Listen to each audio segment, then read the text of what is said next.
Hello students, good morning. Online class में आपका स्वागत है। देखिए हमारा चैप्टर नंबर 3 चल रहा है।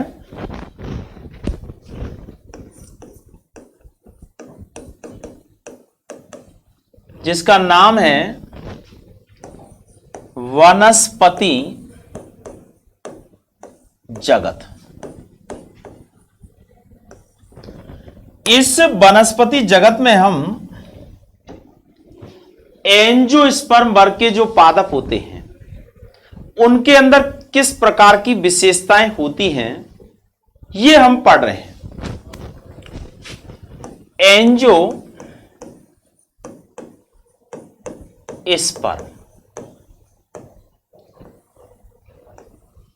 देखिए इन एंजियोस्पर्म वर्ग के बारे में हम कल भी बात की कि इन पौधों को हम आवृतबीजी पादप कहते हैं। क्यों? क्योंकि इनके अंदर बीज जो होते हैं वो घिरे हुए रहते हैं फल भित्ति के द्वारा, आवृत यानी ढके हुए रहते हैं, इसलिए इनको आवृतबीजी कहते हैं। ये पादप जो होते हैं वो पूर्ण विकसित पादप होते हैं। इनके शरीर के अंदर स्पष्ट रूप से जड़, तना, पत्तियां, पुष्प, फल, बीज सब चीजें होती हैं। इन पादपों के अंदर पुष्प उत्पन्न होते हैं। इनमें मुख्य जो जनन संरचना जो होती है वो पुष्प होता है। साथ में इनके अंदर बीजों का निर्माण होता है। बीज में बीज पत्र होते हैं और उन बीज पत्रों की संख्या के आधार पर ये पादप जो है वो दो प्रकार के होते हैं। एक होते हैं एक बीज पत्री और दूसरे होते हैं द्विबीजपत्री। और इन दोनों ही तरह के पादपों में उनकी जड़ों में, तने में, पत्तियों में, सब में कुछ ना कुछ भिन्नताएं होती हैं जो हम अगली यूनिट में इनके बारे में पढ़ने वाले हैं। इन पादपों की विशेषता होती है कि इनमें जनन संरचना के रूप में पुष्प उत्पन्न होता है। जब तक किसी भी पादप में जड़, तना, पत्तियां बढ़ती रहती हैं तो इसका मतलब उसका कायिक वृद्धि चलती रहती है। लेकिन कायिक वृद्धि का समय जब पूर्ण हो जाता है तो इन पादपों में पुष्प उत्पन्न होने लगते हैं और पुष्प का उत्पन्न होना पुष्पन कहलाता है। और पुष्पन का होना एज एक प्रकार से लैंगिक प्रवस्था की शुरुआत हो जाती है।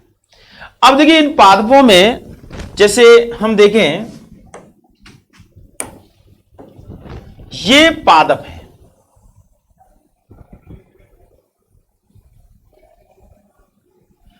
इस पादप में पत्तियां हैं,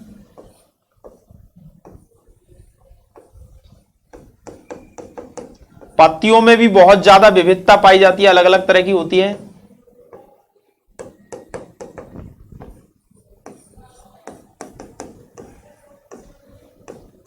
और इन पादपों में जड़ें होती हैं।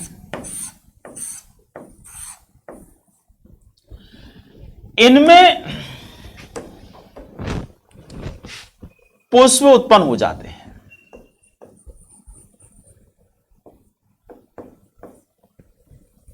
ये पुष्प उत्पन्न होने का मतलब है इन पादपों में लैंगिक प्रवस्था प्रारंभ हो गई है। अब ये जो है पुष्प है, ये पर्ण है, ये तना है, ये जड़ है। अब देखिए इनके अंदर जो लैंगिक संरचना है वो है पुष्प। पुष्प इस प्रकार की संरचना होती है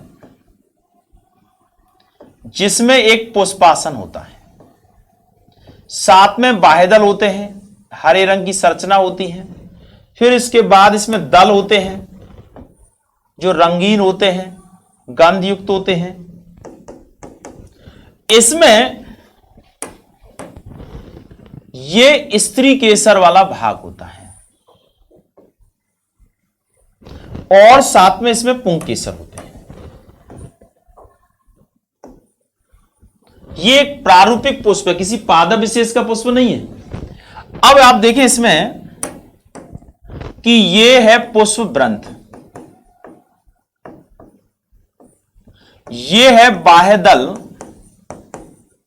जिसे कैलेक्स कहते हैं, ये है दल जिसे कोरोला कहते हैं, ये है पुंकेसर, एंथ्रीडियम कहते हैं पुंकेसर, और ये है स्त्री केसर। स्त्री केसर।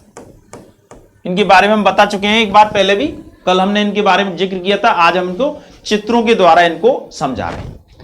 अब देखिए इसमें ये जो बाह्य दल है, ये पुष्प के सहायक भाग होते हैं। ये जनन में सपोर्ट करते हैं लेकिन उसमें खुद भाग नहीं लेते हैं, क्योंकि इनमें कोई जनन संरचना नहीं बनती है। तो जनन संरचना के रूप में देखिए इसमें कि एक तो होते हैं पुंकेसर। जनन संरचना जो है ये पुंकेसर होते हैं।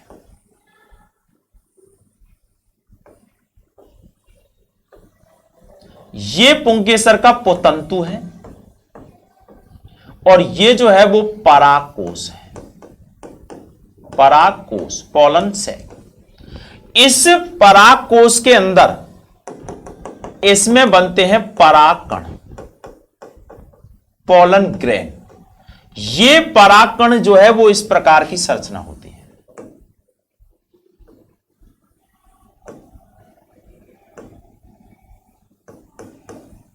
ये परागकण है, परागकण। यहां देखिए ये जो स्त्री केसर वाला जो भाग है ये इस प्रकार का होता है।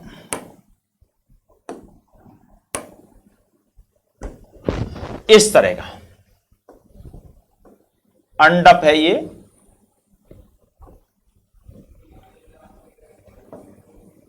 इसमें ये बढ़ती काग्र है, स्टिग्मा बोलते हैं इसको।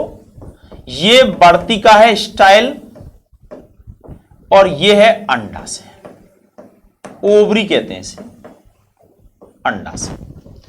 इस अंडाशय के अंदर बीजांड बनते हैं।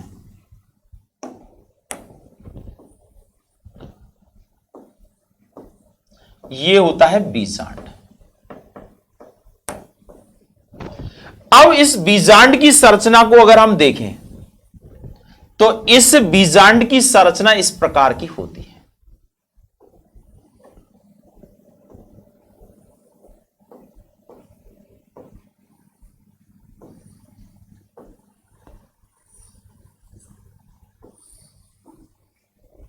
इस बीजांड के अंदर ये बीजांड ग्रंथ है,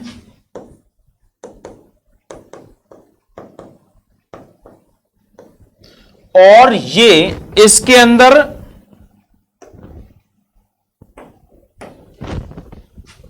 मादा युग्मकोद्भिद का निकास होता है। ये भ्रूण कोश है।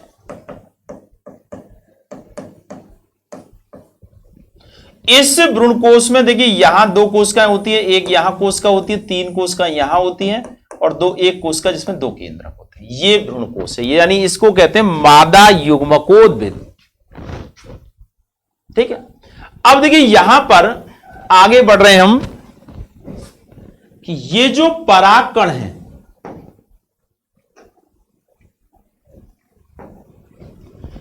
इस परागकण का यहां पर पहुंचने के बाद अंकुरण होता है और इस परागकण से एक नली रूपी संरचना जो है वो बाहर निकलती है।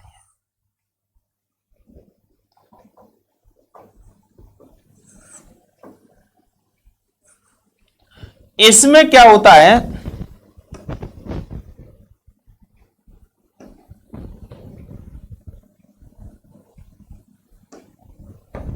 दो नर युग्मक बनते हैं, नर युग्मक। और ये जो संरचना ये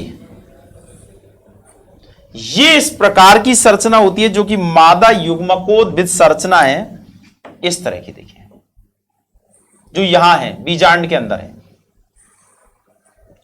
इसमें ये 2 कोशिकाएं होती हैं, इनको कहते हैं सहायक कोशिका, सहायक कोशिका, सिनर्जिड सेल कहते हैं। यहां पर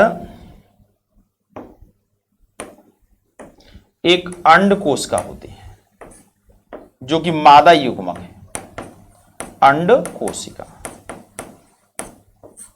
और 3 इसमें होती हैं प्रतिमुखी कोशिका। प्रतिमुखी कोशिका, एंटीपोडल सेल बोलते हैं इनको। और एक जो है यहां पर होती है, इसको कहते हैं ध्रुवीय कोशिका।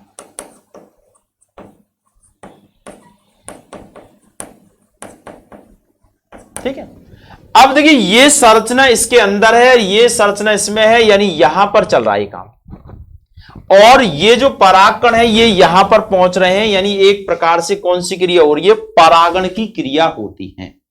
परागण की क्रिया का मतलब होता है परिपक्व परागकोश से मुक्त जो परागकण होते हैं, ये स्त्री केसर का जो अंडक वाला भाग है, उसका जो शीर्ष वाला भाग है, जिसे हम बढ़ती कागर कहते हैं, वहां उस भाग पर जाकर के पहुंच जाता है। तो इस क्रिया को परागण कहते हैं। अगर एक पादप का परागकण उसी पादप की पुष्प की बढ़ती कागर पर अगर पहुंच रहा है तो उसे स्वपरागण कहते हैं। और अगर एक पादप का परागकण उस प्रजाति के किसी दूसरे पादप की बढ़ती कागर पर अगर पहुंचता है, परागण करता है, तो उसे परपरागण कहते हैं। तो यहां देखिए परागण की क्रिया होती है, उसके बाद इस नर युग्मक यानी परागकणों का अंकुरण होता है। यहां इन दोनों में ये आपस में इस तरह से देखिए गति करते हुए, यानी ये जो है,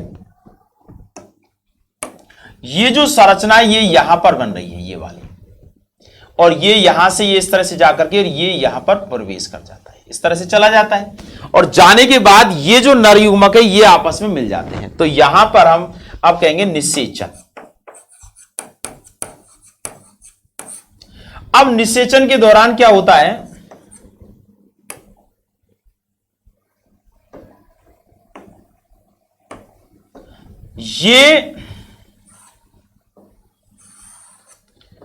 ये तीन कोशिकाएं कुछ नहीं करती, ये अंड कोशिका है और ये जो है ध्रुवीय कोशिका है। अब निषेचन के दौरान देखिए एक नर युग्मक इसके पास आ जाता है, ये नर युग्मक इसके पास आ गया, ये तो है अंड कोशिका